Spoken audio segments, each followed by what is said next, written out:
The silence of my home was broken only by the steady drumming of the autumn rain on the roof. I was walking down the hallway to offer my brother a cup of hot tea after the dinner I'd just made. Muffled voices came from behind the closed door of the study. Daniel was on a Zoom call with his realtor. My hand was already reaching for the handle, but his words made me freeze on the spot, rooted to the ground. "Relax, Susan. It's under control," he was saying condescendingly, and in his voice I detected that same smirk I'd known since childhood. "She'll sign the deed. She's always been a pushover. Can't say no to family. Once we have the document, this lake house is ours. She won't even understand what happened." Then the voice of his wife, Lila, sharp as a razor blade. Perfect. I always hated how she flaunted that house, as if she'd earned it herself. It's time to put an end to those innocent eyes and the eternal martyrdom. I hope you'll at least give me your mom's turquoise jewelry box when we take it all. It will look so cute in our new living room. My world narrowed to the crack under the door. The air froze in my lungs. I stood with my back pressed against the cold wall, listening as my own brother and his wife, beneath whose mask of family care so many years of poison had been hidden, laid plans to take away the last thing I had left from my parents. Their soft, compliant sister and sister-in-law was just an obstacle to be removed. A ringing started in my ears, and my fingers turned cold. This wasn't just greed. It was calculated, cynical betrayal. But they didn't know the key thing. They had forgotten to mute the microphone. And I, out of an old habit of always being on guard, a habit learned in childhood, took out my phone and pressed record. Their pushover had just gotten irrefutable evidence. And while they laughed, I mentally turned the page. I remembered the series of strange, anonymous calls last week, the silence on the line and the heavy breathing. At the time, I'd written it off as a misunderstanding. Now everything fell into place. Their soft sister, acting preemptively, had already filed for a restraining order, and now those calls had a sinister context.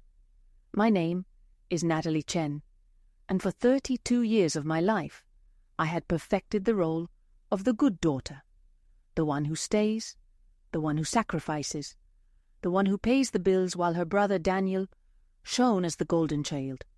And this story is not so much about revenge as it is about awakening, about how a quiet wind-up doll suddenly found her own voice and cut the strings that had been pulling her for so long. It all started 3 years ago, when our parents died in a car accident. It was an ordinary Tuesday evening. They were driving home after dinner with friends. My phone woke me at 3 a.m. The voice on the line was unfamiliar and indifferent. No will. Just a beautiful house on the shore of a lake in Vermont, valued at $1.2 million, and an $800,000 insurance policy. By law, everything was to be split equally. But Daniel showed up at the funeral not alone, but with a whole arsenal of manipulations. His eyes were full of tears, but not of grief, of calculated pity for me. He was in his new expensive suit, while I'd hastily thrown on the first black dress I could find, unable to think about details. "Natalie, listen," he said, putting his arm around my shoulders as I tried just to breathe, standing by the fresh grave. "You're so wrapped up in your career in the city. You don't need the hassle of this old house. I have kids, a mortgage, and you're alone? What will you do with such a mansion? It's a burden for you. Let's handle this as family. I'll take on the main responsibility. I'll put 75% in my name to make it easier to manage, and you'll keep your legal share. That would be fair." He painted a picture as shaky and unjust as our entire family dynamic. In a state of shock and grief, I was too vulnerable to resist. He convinced me to sign documents giving him 75% ownership. He left me with 25%, just enough to leave me with a ghostly feeling that I hadn't been completely erased from the family map. At least a quarter, I thought, is better than nothing. He's my brother. He wouldn't cheat me. I signed because it was easier, because it avoided conflict, because I had been taught since childhood that my needs always came second. But for Daniel, even that wasn't enough. Greed, like a weed, had sunk deep roots. Less than a month later, he and Lila temporarily moved into the house for renovations before the sale. They brought their 2 children, their golden retriever, and a whole van of furniture. Just for a couple of weeks, while we do some cosmetic work. he assured me. When I showed up unannounced a couple of weeks later, just to sit quietly on the porch where we used to have breakfast with Mom, I found new locks on the doors. My heart sank. Leela opened the door, wearing expensive yoga pants, holding a cup of matcha. Behind her, I saw their own furniture in the living room, and my parents' familiar sofa was gone. "Oh, Natalie, what a surprise!" Her smile was cold and strained. "We were just talking about you. You know, the house is so drafty. We're thinking of demolishing the east wing. I hope you don't mind. It's only Dad's old study and your old room. Nothing valuable." I didn't argue. I smiled, feeling a lump rise in my throat. I turned around, got in my car, and left without ever crossing the threshold, because that's what I always did. I drowned out the voice of reason with the whisper of an old mantra. Don't rock the boat. Be a good girl. To understand the depth of this betrayal, you have to go back. Way back. To a childhood where Daniel got new Air Jordan sneakers, and I wore his worn-out sneakers, which Mom nicely called broken in but still sturdy. He was sent to summer camp where he learned to sail, while I stayed home to babysit the neighbors' kids to earn money for textbooks. I remember standing by the window, watching my father load his bag into the car, and Daniel smirking at me, showing off his new skateboard. When he failed his college exams, my father paid for a repeat course without a word. "Boys need time to find themselves," he said. When I graduated university summa cum laude, Mom patted me on the shoulder and said, "Well done, dear. Now the main thing is to marry well before your youth fades. Intelligence isn't the main thing in a woman." So, when Daniel, a year after our parents' death, asked to borrow $20,000 for a promising business project, which never started, I just transferred the money without asking questions. When Lila accidentally maxed out the credit card I'd given them for emergencies, she bought herself a Louis Vuitton bag. I silently paid off the debt. When they organized Thanksgiving in my own city apartment, where I wasn't even invited, "We thought you'd be bored with us, the family people," Daniel said later. I convinced myself, family's complicated. To love is to be able to let go. But that night, standing behind the door and listening to their gloating laughter, something in me broke, or rather, snapped into place. It wasn't hysteria. It was a quiet, chilling clarity. I looked at my hands and didn't recognize them. They weren't shaking. They were clenched into fists, nails digging into my palms, leaving red half-moons. The hot tears of anger I'd held back for so long didn't fall. Instead, a strange, cold confidence spread through my veins. I didn't cry. I turned around and tiptoed back to my room. I closed the door and opened my laptop. The screen illuminated my face in the dark. It was the light of a new day. First, I called my lawyer Elena Ruiz, an uncompromising inheritance law specialist who had handled the estate after our parents' death. Elena had always treated me with a kind of stern warmth, as if she saw something beyond my compliance. It was 2 a.m, but she answered on the 3rd ring. I sent her the recording. "Natalie," Elena said after a minute of silence, and I heard not pity, but the cold fury of a professional in her voice. "This is fraud, and you have ironclad proof, but we need more. We can't give them the slightest chance to challenge this in court. They have to bury themselves. And so I devised a plan. If they thought I was soft, I would be soft. If they thought I was broken, I would show them brokenness. It would be my greatest role." The next morning I called Daniel. I hadn't slept all night rehearsing. My voice trembled. I was breathing erratically into the phone. It was a masterpiece of theatrical art, born of years of silence. "Dan, I accidentally overheard your conversation yesterday. It hurt so much." I paused, letting him savor the moment. "But maybe you're right. This house, it really isn't for me. I can't fight this. I'm tired. I'll sign those papers. I'll give up my share. Just let me stay in the guest room for a while, until I find a new apartment. I need to pull myself together. I have nowhere else to go." His agreement came almost instantly, seasoned with fake concern. "Of course, Nat. Your family. We'll always help. Move in whenever you want. Lila will be happy to help you." I heard triumph in his voice. He had bought it. And so I returned to my own house, in the role of a humbled supplicant. They put me in a tiny maid's room with a single bed and a view of the garage. It was my cage and my fortress at the same time. For 6 weeks, I was a shadow. Quiet, obedient, invisible. I washed their dishes. I listened to them plan how to spend my money over dinner. And all the while, I kept meticulous records. I used a mini camera disguised as a keychain to film their renovations. They had torn out the original oak floors I had begged my father to preserve. I found listings on Facebook Marketplace for my mother's antique china, which she had collected all her life. I secretly took pictures of them turning my childhood room, pink with flowered wallpaper, into a man cave covered with neon beer signs. Every fragment of my past was being systematically destroyed, and I documented it. I recorded every conversation on my phone's voice memo, every snide remark from Lila. "Is your sister still here? When is she moving out? She's like a fly. She could at least pay rent." Every condescending lecture from Daniel about how I should live my life, find a normal man, and stop whining. I collected evidence like treasures, knowing each one was a nail in the coffin of their lies.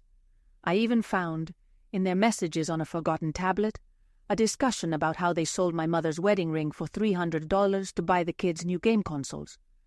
Then, on December 20th, under the pretext of seeing my therapist, I met with Elena again.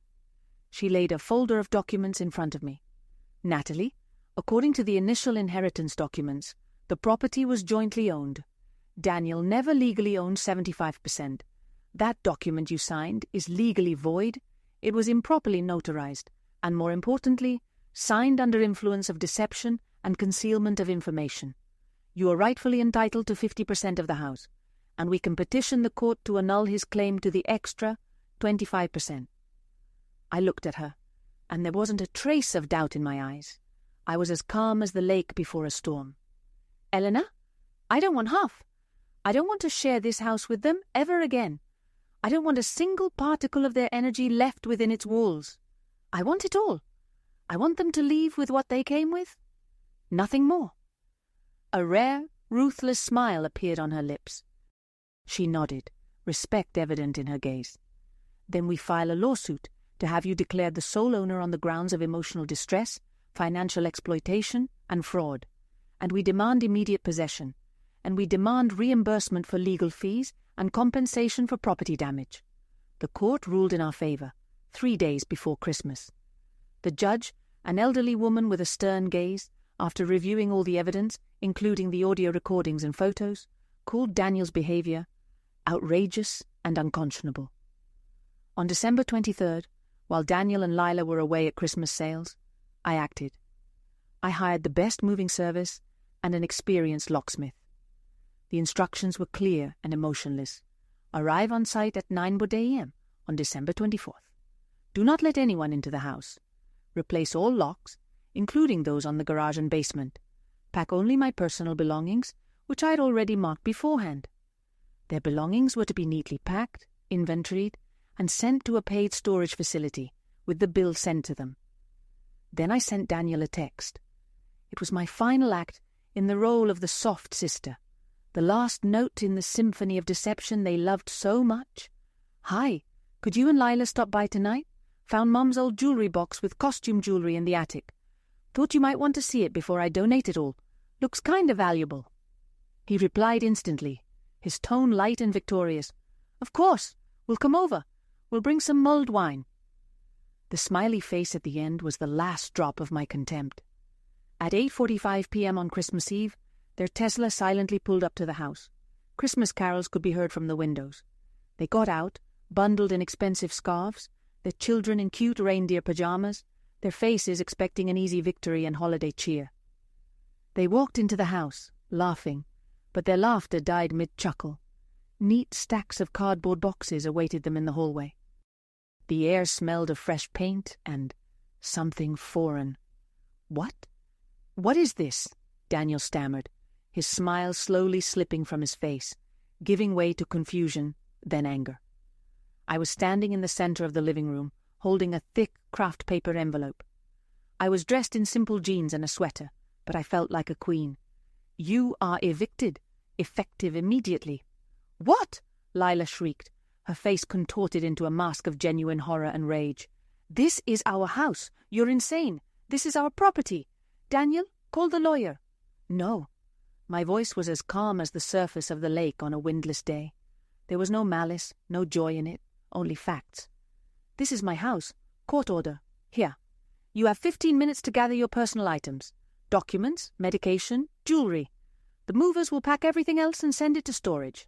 I'll email you the storage address and the invoice, at your expense. Daniel lunged towards me, trying to snatch the envelope. His face turned purple. I took a step back, and 2 large security guards I had hired for the evening emerged from the shadows of the living room. "Touch me, and I'll call the police," I said without raising my voice.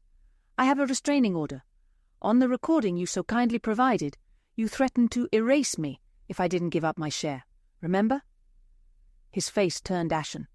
He understood everything. He saw in my eyes not fear, but cold resolve. It was the look not of a soft sister, but of a woman who was no longer afraid. You recorded us? All this time?" Leela whispered, and in her eyes I saw not only shock but a sudden belated respect, mixed with fear. "I recorded everything," I said, letting my gaze sweep over the room they had so wanted to make their own. "Every lie, every theft. How you sold Mum's wedding ring on Craigslist for $300 to buy a new game console. You thought I was weak. But weakness is not kindness. Weakness is silence. And I learned to speak. And to listen, too." Pandemonium broke out. They rushed around the house, grabbing phones, iPads, children's toys, Lila's jewelry. The children cried, not understanding why the holiday had turned into a nightmare, why Dad was shouting and Mum was sobbing. Lila screamed at me, threatened that I would regret it. Daniel tried to call his lawyer, but it was too late. But I didn't flinch. I watched this storm, feeling inside not schadenfreude, but an emptiness being washed away by a sense of long-awaited, bitter liberation. I looked at the frightened faces of the children, and I felt sorry for them. They had become hostages to their parents' greed. At exactly 9:10 p.m., as prescribed, security escorted them to their car. I stepped out onto the porch. The frosty air burned my cheeks. Snow began to fall from the sky, quiet, clean, unhurried, as if nature wanted to cleanse the house of its filth. I watched as the red taillights of their Tesla slowly faded into the Christmas night, dissolving into the blizzard. I stood there for a long time, until the cold seeped into my bones. But it was a pleasant cold. It was the cold of truth. The next morning, on Christmas Day, I lit a fire in the fireplace. I made coffee in my mother's old French press, which I had found hidden deep in a closet. I sat in the sunny living room, the very one they wanted to demolish, and watched the winter sun play diamond sparkles on the snow-covered surface of the lake. The house smelled of pine and fresh paint, and silence, blessed, healing silence, devoid of biting remarks or false promises. I was home, alone, and it was beautiful. 6 months later, I sold the house. Not for $1.2 million, but for $1.6 million. The new buyers, a young couple, were delighted with the authenticity and aura of the place. They appreciated the old floors that had miraculously survived in some rooms and the layout Daniel wanted to change. They said the house felt full of love. I smiled. They didn't know what battle that love had had to endure. With the proceeds, I founded a non-profit organization, Silent Heirs. It's a support network for women whose own families have disinherited them, erased them from family history, or financially exploited them. We provide legal aid, therapy grants, and temporary housing. We teach them to speak. I became the support I didn't have back then. Daniel tried to contact me once, 6 months later. A letter arrived. It had just a few lines. "I've changed. We miss you. The kids ask about Aunt Natalie." I didn't reply, because I finally understood. Family is created not by blood ties, but by bonds of respect. And where there is no respect, there is no family. There is only a trap called duty. And the greatest gift I ever gave myself was not in getting the house back, not the money, and not even the revenge. It was the moment I chose myself. When I stopped being a script written for me by others and became the author of my own life. If you've ever been told that you want too much or are not good enough by those who should love you unconditionally, remember, your worth is not up for debate. It is not subject to doubt. You're not a supplicant. You're the master of your own fate. If this story resonated with you, Please share one word in the comments that describes your journey. Healing. Freedom. Enoughness. Your voice matters, and you're never alone. Thank you for listening to my story.